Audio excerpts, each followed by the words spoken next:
Hi everyone, my name is Danni, and in this video I will cover regarding my issue, which is carbon emission. So basically, carbon emissions are gases released from the combustion of compounds containing carbon, such as carbon dioxide, diesel fuel, LPG, and other fuels.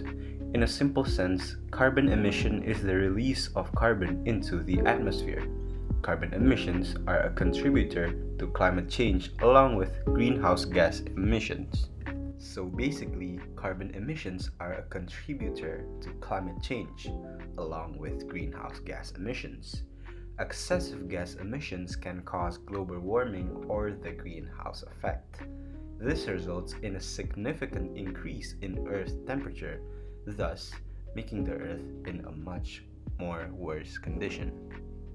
So we have acknowledged that carbon emission is a real problem that is in a continuous state. So how can we contribute to lessen the issue as normal people?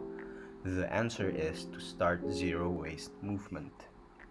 We as human beings have our own carbon footprint. That carbon footprint is from the waste that we produce. If it's from transport, offsets, recycling, waste, gas, fuel, electricity, and so on. And with the carbon footprint that we have, it affects greatly on the issue of carbon emissions, which can then affect to the climate change and worsen the Earth's condition.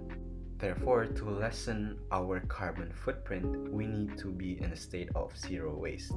Zero waste is a philosophy that is used as a lifestyle to encourage us to be wise in consuming and maximizing the life cycle of resources so that products can eventually be reused.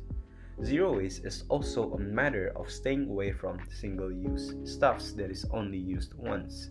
Here are some examples of zero waste lifestyle. First, we have using public transportation. By using public transportation, you reduce the amount of fossil fuel that is needed and thus reduce carbon emission, therefore reducing air pollution and greenhouse gases. Next is using zero waste materials. As we know, single-use materials affects greatly on the issue of carbon emission. Zero waste materials include many various applicable that you can use repeatedly, such as a reusable tote bag, bringing your own eating and drinking utensils, and so many more. As you know, using zero waste materials reduce your waste production and thus reduce your carbon footprint, which can eventually reduce carbon emission and not affect greatly on greenhouse gases. Lastly is to make sure to buy all the things that you need, not you want. Oftentimes when you are at a supermarket, you grab a lot of things that you just want and not actually need.